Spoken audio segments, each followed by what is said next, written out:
Hi, I'm Dr. Darlene, and I'm here to go over 5 power questions with you that can actually change your life. Now, I'd like you to think about why you clicked on this video. What was it that caused you to say, I want to reach out and understand something about changing my life? So think about what it is that's a problem for you, the reason that you reached out to me. Now that you've thought about that problem, I'd like you to take it further and say, how is it that I feel? When I have this problem, how is it that I feel? I feel anxietous, I feel tight, I feel sad, I feel shut down, I feel lack of energy, I feel fearful, etc. So what's the present state that you have? It's very important that you get a very specific present state and write it down in a sentence. So get a piece of paper out and write down your present state. Now that you have your present state, or if you need to take time and pause, that's great, and come back. Once you have this present state, let's go over the 5 power questions. First power question is, what do you want? So what we're doing is looking at what you want instead of what you don't want. Don't say, I don't want to be fat. Say, I'd like to weigh this, and this is exactly. Or, I don't want to be nervous when my ex-husband is at the recital of my daughter and feel awful. What I want is to feel empowered. I want to be able to treat him like I do other people. I want to be able to live that day with joy. So what do you want specifically? When, where, and with whom? And that's an amazing question. And is it reasonable and achievable according to 100 people who are looking at you and would give you really great advice? Excellent. Second question. Got them here. And you've got a handout too that you can look at. How would you know you have this outcome? How would you know? What would it feel like, be like, look like? In addition, how would I know if I was looking in your window? How would I know you had that outcome? What would it look like to other people? You'd look more confident. You'd be walking around taller. You'd be smiling more. You'd be breathing. Right? What does it look like? How would you know you had it? So that's kind of a time to pretend and imagine and say, if I had this outcome, this is what it would be like. And another thing is to say, have you had it before? Because if you've ever had this outcome before, then you can do it again in a new context. So it's always helpful if you've had it before. If you haven't, then we need to model other people and say, what would it be like if I had my outcome? Third question. What are the positive reasons to have this outcome? Why do I want it? Why do you want that? How would that be good? There's a lot in there. Okay, 4. This is the main power question. This is the question that makes you go, Fourth question. If you had your outcome now, what may you lose? Maybe. Now that's called secondary gain or an unconscious intent. So what I want is to be healthy and not have a headache anymore, say. Well, what it would look like is I wouldn't think about my headache. I'd actually be able to be social, etc. I'd be able to do things. Then when it comes down, how would it be good? I'd have this reason, my kids would be happier. It's a lot of reasons to not have this headache or to feel peaceful in my head and not have that pain. But this 4th question, if you had it now, what may you lose? Well, it's kind of a good excuse to not go places. So my migraine or my headache, don't want to admit it to anyone out loud. But my headache, underneath it all, is trying to get me to get out of social situations and keep me safe. Another example.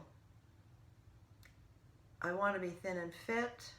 What it would look like is, this weight, etc. Positive reasons to have it would be many, and I list them.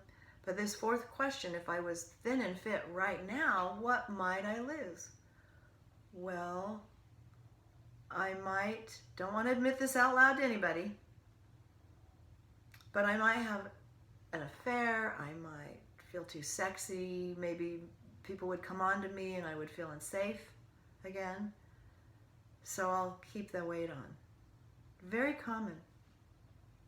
There's a lot of reasons that people keep their dysfunctional attitudes, issues, and health concerns. So take a moment to really pause and say, how is this serving me at some level, at some deep level? Interesting answers here. That's the fourth question. So 1, what do you want? 2, how would you know you had it? 3, what's good about having it? What's positive? And 4, if you had it, what might you lose, if anything? And after you acknowledge and understand that, and you say, okay, I can get that, someone paying attention to me, or I can be safe in a different way than being heavy, I might be able to set boundaries. And as soon as you learn some different ways to achieve that underneath intent, then you're ready for the next question. You may need to rewind this and listen to that again. It's deep and it's powerful. The 5th question is, what stops you? What stops you? What stops you from having that goal? Now here's the answer. It's going to be one of 3 areas. It's going to be an action. That's what stops me. An action that I take or I don't. Or it's going to be a skill that I don't know how to do. I have to develop a skill. That's what stops me. I just don't know how. Or it's going to be a mental process. A mental process is something like a limiting belief or an identity issue such as my self-esteem. That's what stops me, is I don't love myself enough. Or it stops me that I believe all thin people are selfish. Or I believe my ex-husband is evil and all of them are, and I have to not like him, and there's some belief that if I did like him, then he'd take advantage of me and the kids. Some belief that's limiting. Also within mental processes is a why, your mission, your purpose.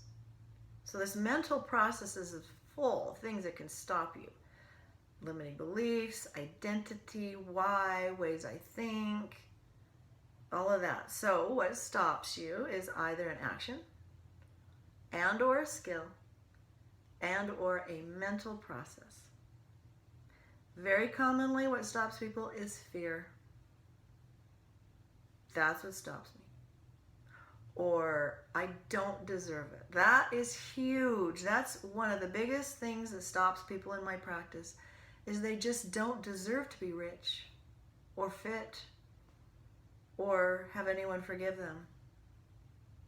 Many times it's a limiting belief. Limiting beliefs are very, very interesting to discuss. Lots of stuff here that's great.